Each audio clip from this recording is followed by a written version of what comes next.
Bismillahirrahmanirrahim. Assalamualaikum warahmatullahi wabarakatuh.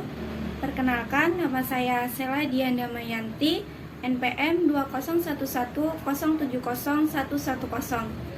Prodi Pendidikan Islam Anak Usia Dini, kelas C semester 3, dosen pengampu Umi Indah Agung Suprapti, Magister Pendidikan.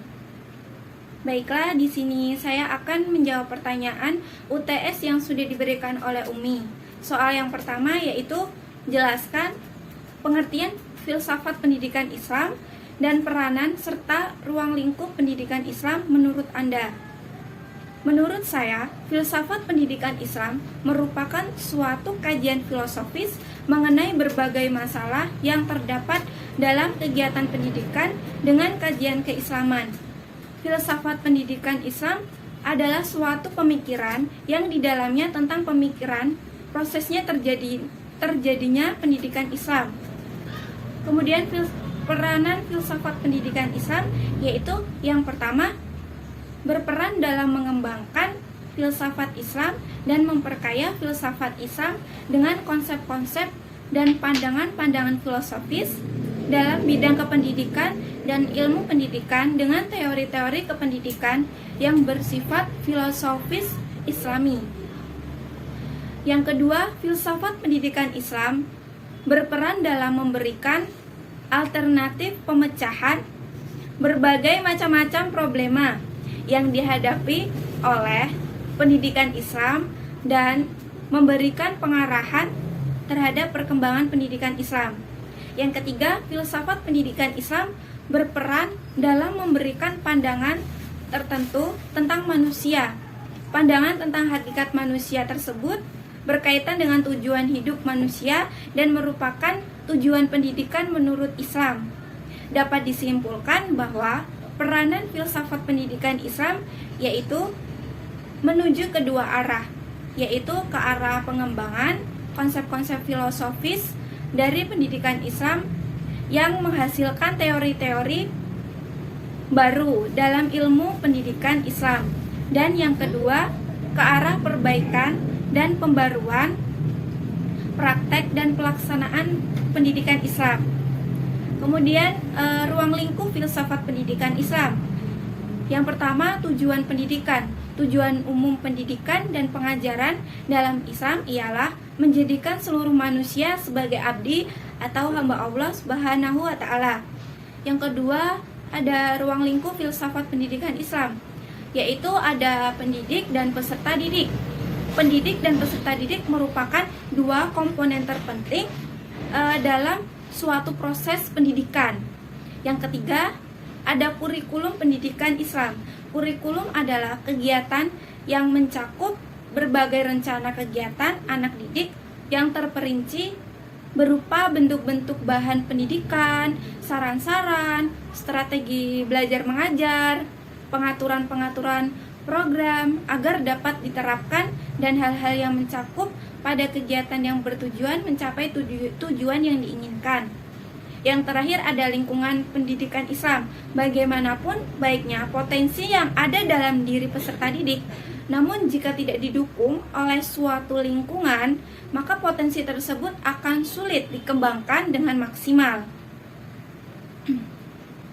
Kemudian soal yang kedua yaitu bagaimana hubungan filsafat dengan manusia dan pendidikan. Jelaskan dan berikan dasar atau landasan Al-Quran tentang hubungan tersebut, yaitu hubungan manusia dan filsafat, yaitu karena manusia itu memiliki akal pikiran yang senantiasa bergolak dan berpikir dengan kondisi alam di mana dia hidup selalu berubah-ubah dan penuh dengan peristiwa penting. Maka lahirlah filsafat dalam periode pertama, filsafat alam periode kedua, kemudian filsafat klasik. Kemudian hubungan filsafat dengan pendidikan itu apa sih? Yaitu dapat memecahkan problematika pendidikan dan menyusun teori-teori kependidikannya di samping menggunakan metode-metode ilmiah lainnya. Kemudian hubungan pendidikan dengan manusia yaitu sangat erat karena pendidikan untuk mengembangkan potensi manusia menuju manusia yang lebih baik. Jadi, antara manusia dan pendidikan itu terjalin hubungan kausalitas. Karena pendidikan mutlak ada, dan karena pendidikan, manusia itu semakin menjadi diri sendiri sebagai manusia yang manusiawi. Jadi, hubungan antara filsafat, pendidikan, dan manusia secara singkat itu adalah filsafat digunakan untuk mencari hakikat manusia, sehingga diketahui apa saja yang ada dalam diri manusia. Hasil kajian dalam filsafat tersebut oleh pendidikan dikembangkan dan dijadikannya potensi nyata berdasarkan esensi keberadaan manusia. Al-Quran menganjurkan manusia untuk berfilsafat. Dalam Quran surat Ar-Rum ayat 8 yang berbunyi, A'udzubillahi minasyaitonirrajim. Bismillahirrahmanirrahim. Awalam yatafakkaru fi anfusihim ma khalaqallahu samawati wal ardi wa ma bainahuma illa bil haqqi wa ajalim musamma wa inna katsiran minan nasi biliqa'i rabbihim lakafirun.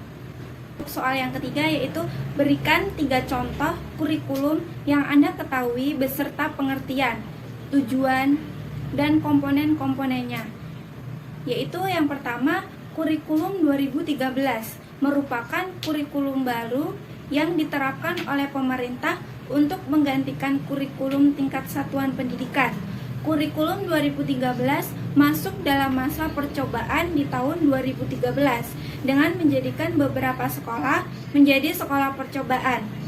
Tujuan kurikulum 2013 yaitu mempersiapkan manusia Indonesia agar memiliki kemampuan hidup sebagai pribadi dan warga negara yang beriman, produktif, kreatif, inovatif, dan efektif, serta mampu berkontribusi dalam kehidupan bermasyarakat, berbangsa, dan bernegara, dan peradaban dunia.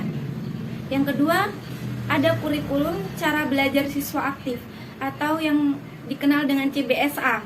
Dengan pendekatan keterampilan proses, guru menanamkan pengertian terlebih dahulu sebelum memberikan latihan kepada peserta didik. Tujuan dari kurikulum tersebut didasari pandangan bahwa sekolah harus benar-benar fungsional dan efektif memberikan pengalaman belajar kepada siswa dalam waktu belajar yang sangat terbatas. Yang ketiga, kurikulum 1975. Pada kurikulum ini menekankan pendidikan lebih efektif dan efisien.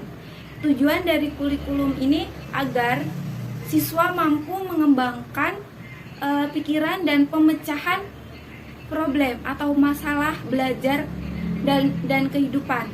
Siswa dipersiapkan agar dapat melanjutkan pendidikan selanjutnya atau mereka dapat bekerja setelah lulus sekolah.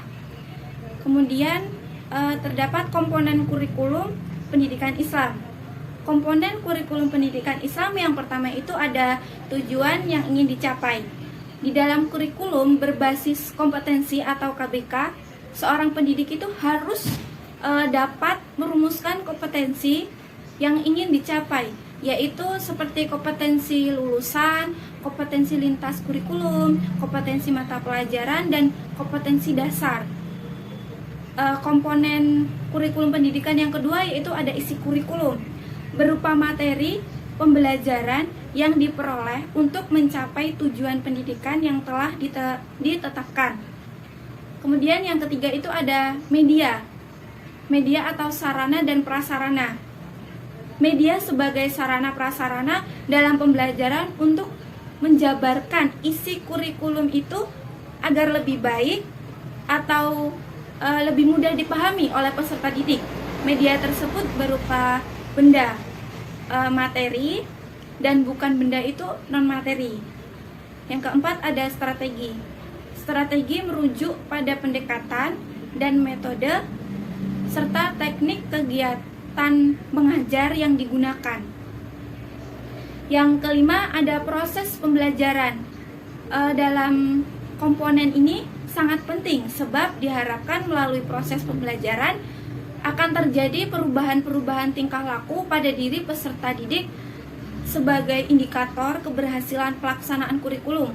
Oleh karena itu, dalam proses pembelajaran dituntut sarana pembelajaran yang kondusif sehingga memungkinkan dan mendorong kreativitas peserta didik.